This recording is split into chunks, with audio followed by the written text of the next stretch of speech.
Di tengah hiruk-pikuk kota Surabaya, berdiri sebuah tempat yang menyimpan jejak sejarah dan spiritualitas masyarakat Tionghoa.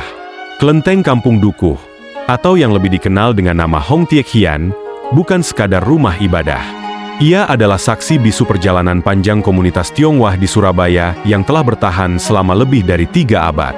Setiap kepulan asap dupa yang membubung di udara, bukan hanya aroma harum kayu cendana, tetapi juga doa, harapan, dan penghormatan.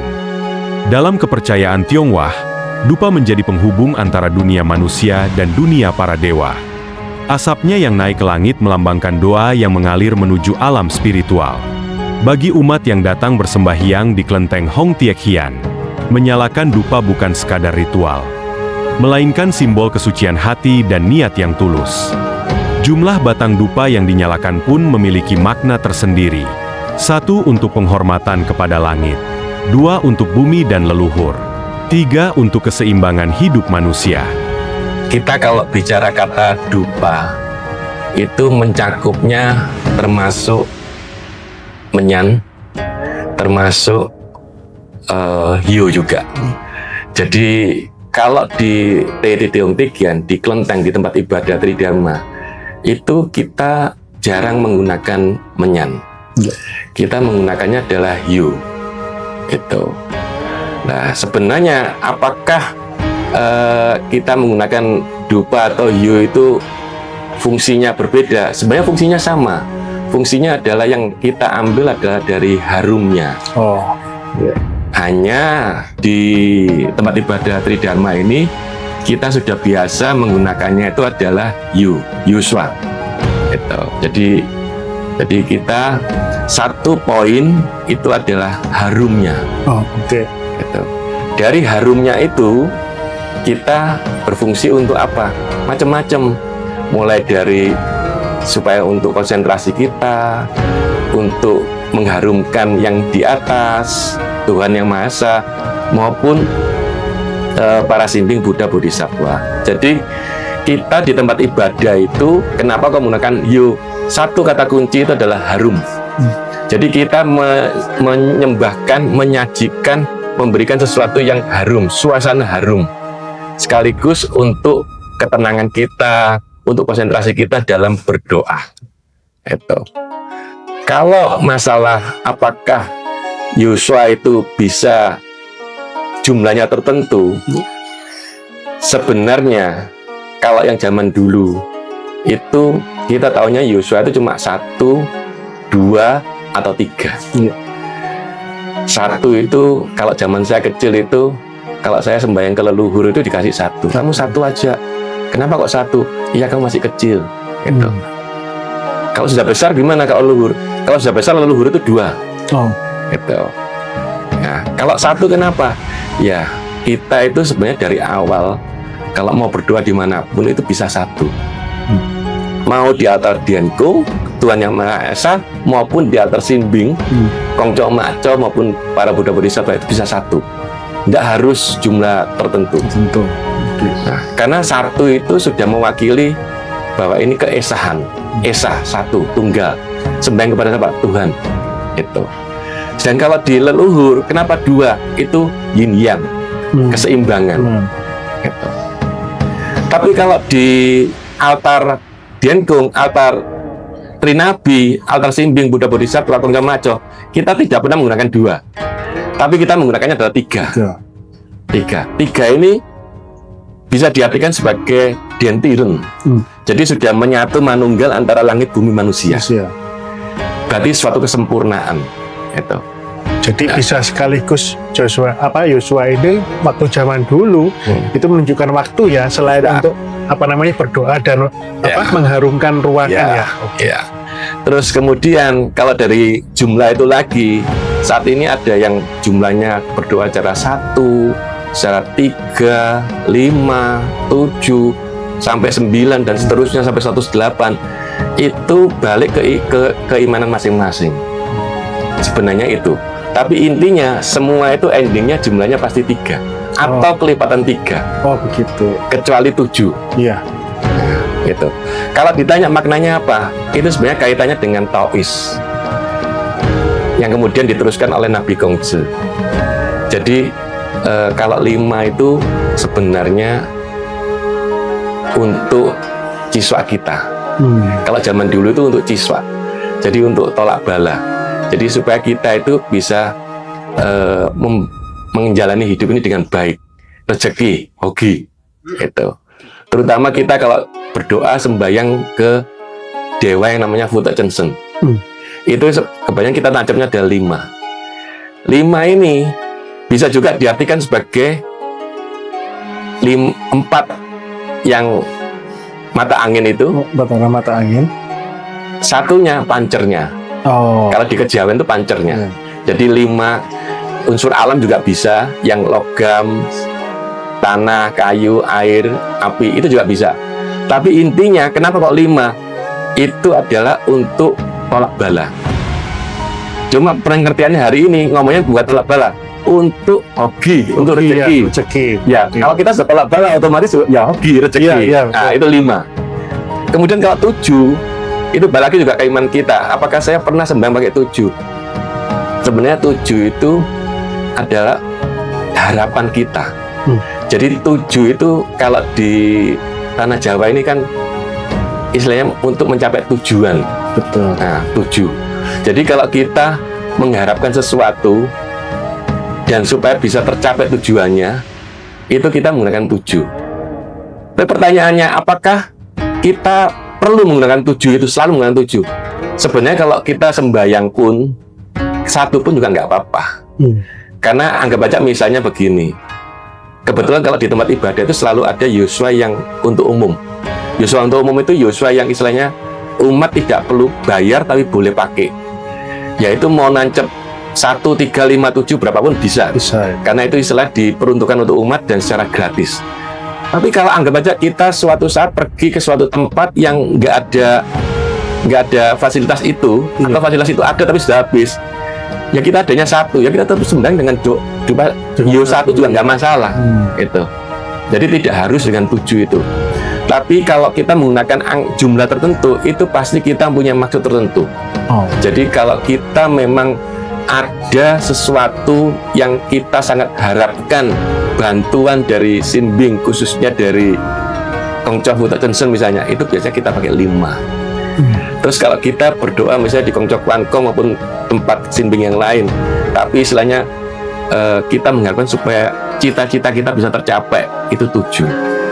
Tapi kalau hati-hati, pengertiannya tercapai ini kan bisa dikonotasikan negatif juga. Betul. Jadi misalnya saya dikirimi orang tertentu yang auranya negatif, untuk mengembalikan bagaimana? Saya pakai 7.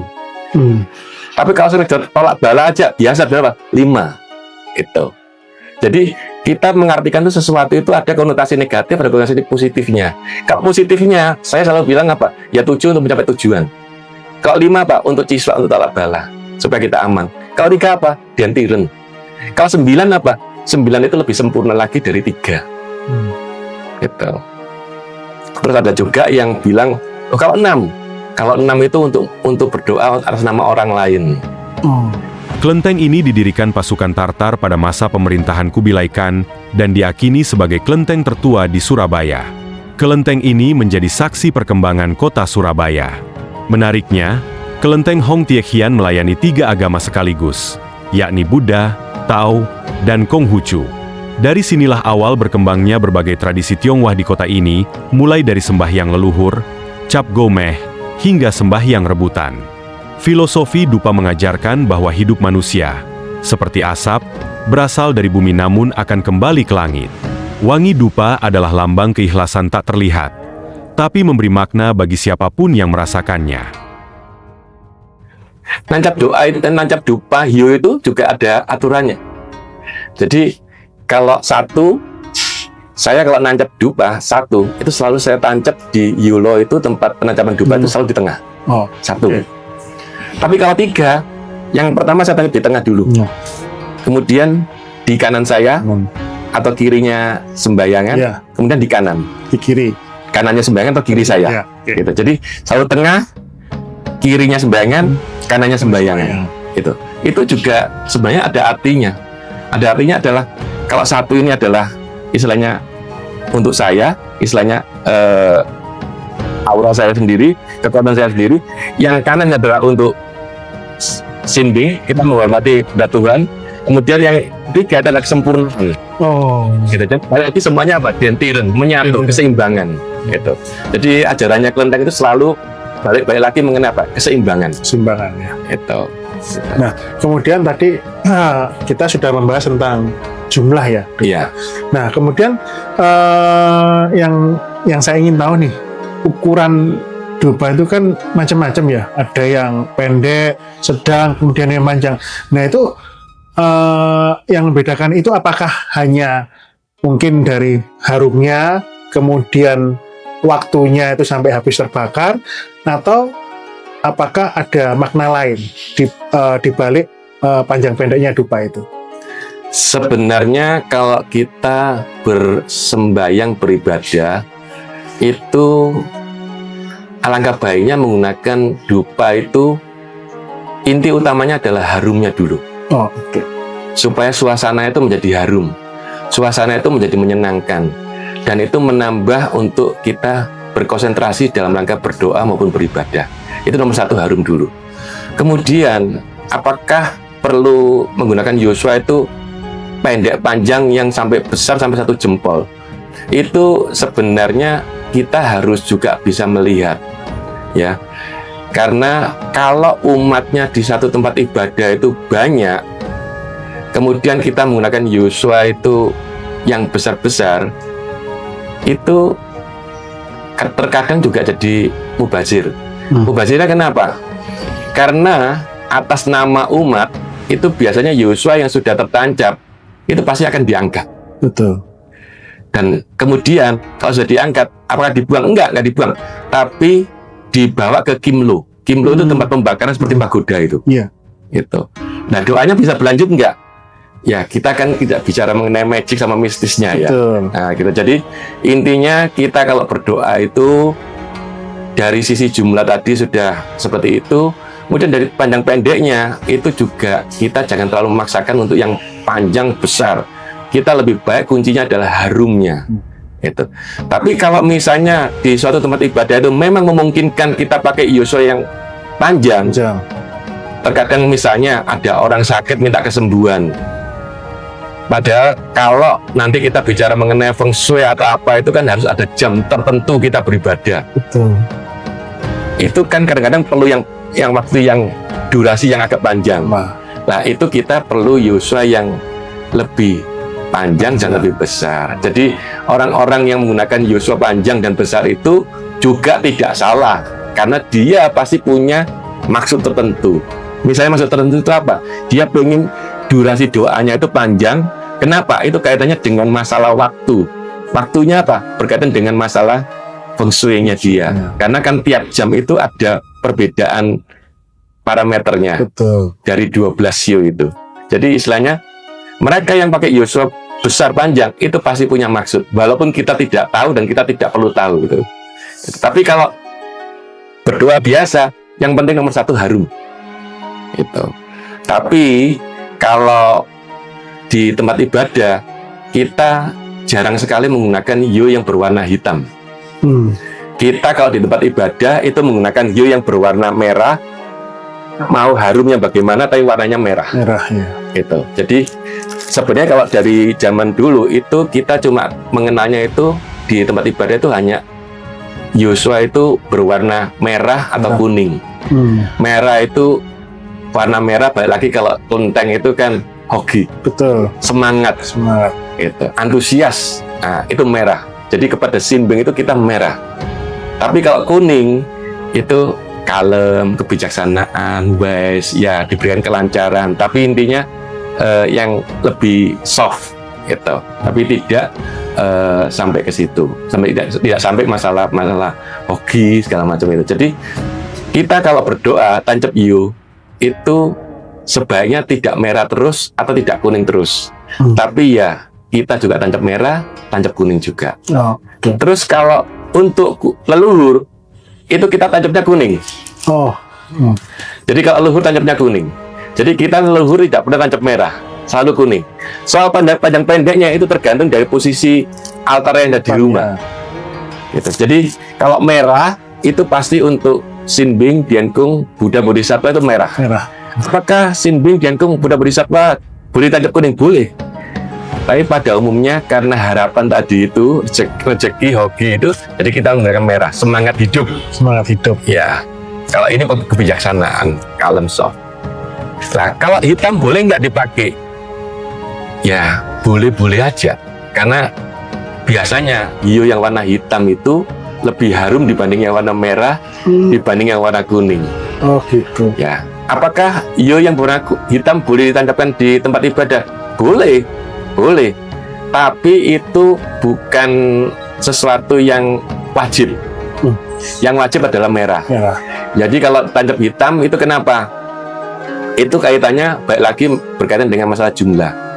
Kalau kita sudah misalnya ada sesuatu, terus kita mau tolak bala ciswa, itu kita mau gunakan yusa yang warna hitam, silakan. Gitu. Tapi kalau kita nggak ada kaitan dengan tolak bala ciswa, kita jangan menggunakan warna hitam, kita gunakan warna merah. Walaupun jumlahnya tetap 5, tapi warnanya merah. Soal panjang pendeknya nggak ngaruh, tergantung. Mau yang agak besar seperti kelingking, mau seperti yang lidistik kecil juga diperkenankan, nggak masalah. Cuma itu pasti nanti masalah durasi waktu. Gitu. Jadi yang kunci utamanya baik lagi apa? Harumnya. Harumnya. Gitu. Karena memberikan keharuman ke warga sekitar kan juga bagus. Betul. Nah, tambah menarik pemirsa pembicaraan pada pagi hari ini. Tadi kita sudah mendapat penjelasan bahwa pemilihan hiu itu berdasarkan harumnya, kemudian juga warna-warnanya juga panjang pendeknya juga sudah jelaskan. Kemudian yang terakhir adalah warna. Nah, ini saya juga pernah melihat bahwa ada hiu itu yang warnanya hijau. Nah, itu apalagi maknanya, terus kapan dipakainya ya? Warna hijau itu khusus di rumah duka. Oh, oke. Warna hijau itu khusus di rumah yang baru saja ada yang meninggal dunia. Gitu. Jadi sebenarnya hiunya di atas ini warnanya sama dengan ini, kuning. Tapi gagang bawahnya ini yang warnanya hijau. Warna hijau. Jadi gagang yang warna hijau ini adalah dipakai untuk yang bersifat kedukaan. Jadi orang yang baru meninggal itu menggunakan hijau, dupa hijau. Jumlahnya berapa? Jumlahnya 2. Jadi kalau saya di tempat persemayaman di rumah duka itu kalau saya pakai yuswa gagang hijau itu selalu menggunakan 2 gitu. Tapi kalau misalnya dilihat, nah itu yang tancap gagang hijau besar 1 jempol kok tancap cuma 1, ya nggak masalah juga. Jadi intinya cuma pilihannya 1 atau 2 ya jumlahnya ya. Kalau saya menggunakan yuswa yang pendek kecil, saya gunakan 2. Tapi yang ditancap di depan peti jenazah yang selalu dilanjut jangan sampai terputus, itu yang panjang. Karena itu kan bisa sampai 2 jam. Betul. Bahkan ada 3 jam. Jadi istilahnya kita tidak tiap 30 menit ganti yuswa, tapi tiap 3 jam sekali ganti yuswa. Itu. Jadi itu hanya dipakai untuk pada saat kedukaan, dan di rumah yang sedang kedukaan maksimum sampai masa berkabungnya selesai. Masa berkabung itu ada yang sampai 3 tahun, ada yang sampai 5 tahun. Kalau umumnya berapa? Umumnya 3 tahun. Kalau yang lebih sederhana lagi gimana? Setahun. Setahun. Ya, itu. Jadi kalau zaman dulu itu bisa sampai 5 tahun. Kalau kedukaan itu bisa sampai 5 tahun. Istilahnya pakai taisho itu sampai 5 tahun itu. Tapi kalau orang sekarang dalam rangka supaya tidak mempersulit kita, yang diizinkan berapa? Ya minimum setahun. Minimum setahun dipakai. Setelah itu ganti ini, yang kuning. Yang dupanya warna kuning. Gagangnya merah. Itu. Tancapnya berapa? Tetap 1 atau 2. 2 juga. Iya. Anak kecil pada umumnya 1. Kalau sudah akil balik di atas 17 tahun, itu biasanya 2. Oh. Nah, menarik juga ya penjelasan tentang warna dupa. Berarti warna dupa ada 4 ya, kalau seperti ini. Iya. Merah, kemudian kuning, Mending hitam, dan yang terakhir hijau. hijau ya. Iya. Oh. Nah, menarik sekali. Akhirnya mungkin kita yang belum pernah tahu, dengan penjelasan dari Pak Purnomo ini, kita bisa tahu lebih banyak bagaimana dupa itu, kemudian dipakainya waktu kapan saja, kemudian yang membedakan warna-warna itu dipakai untuk saat apa saja, dan kemudian dari segi ukuran.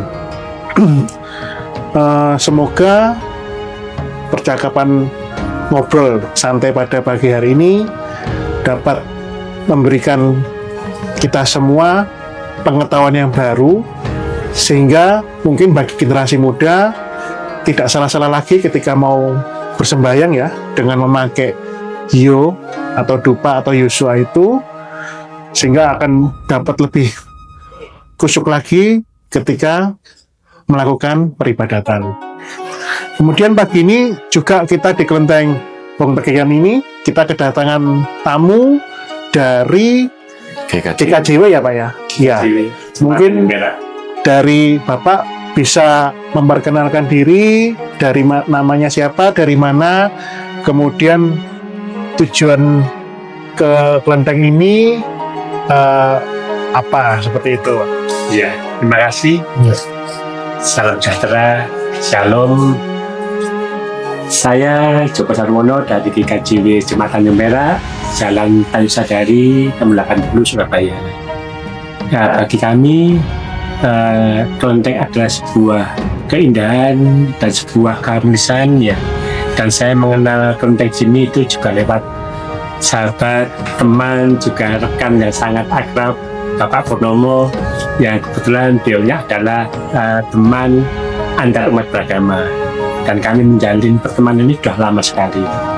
Dan baru pertama kali ini kami hadir di sini, dan kami sangat terkesima, takjub akan keindahan keharmonisan yang ada di Kelenteng ini. Dan kami juga bisa belajar banyak tentang sebuah kerukunan, juga tentang sebuah arti dari tiap-tiap simbol yang ada, terutama fungsi dari dupa atau tadi yang disebutkan tadi. Ya, ini sangat bermanfaat dan pasti akan kami tularkan, kami beritahukan juga kepada generasi penerus kami. Terima kasih. Terima kasih banyak Pak Joko atas kunjungannya hari ini, dan mungkin para pemirsa perlu mengetahui bahwa Kelenteng Hong Tekian ini selain memang dia adalah untuk tempat peribadatan, tempat ini juga adalah cagar budaya yang sudah diakui pemerintah dan juga terbuka untuk umum, sehingga siapapun dari masyarakat bisa datang ke tempat ini untuk kunjungan, untuk melihat. Jadi tidak hanya mungkin mereka yang akan melakukan peribadatan, mereka ke sini. Jadi terbuka luas untuk umum bagi teman-teman semua yang mungkin ingin lihat, oh gimana sih Kelenteng Hong Tekian ini yang konon sudah ada sejak zaman Mojopahit. Jadi dari para pemirsa bisa juga belajar tentang sejarah ya, sejarah berdirinya tempat ini, dan masih bisa langgeng lestari sampai hari ini ya kan, di tengah mungkin modernisasi dari zaman. Tempat ini sama sekali tidak terusik, masih tetap ada, masih tetap eksis, dan kita juga belajar supaya tidak melupakan sejarah yang sudah ada, terutama di kota Surabaya tercinta ini. Saya Didi Udrianto, kemudian juga Bapak Joko dari GKJW, kami pamit undur diri dan sampai jumpa di episode yang berikutnya. Salam.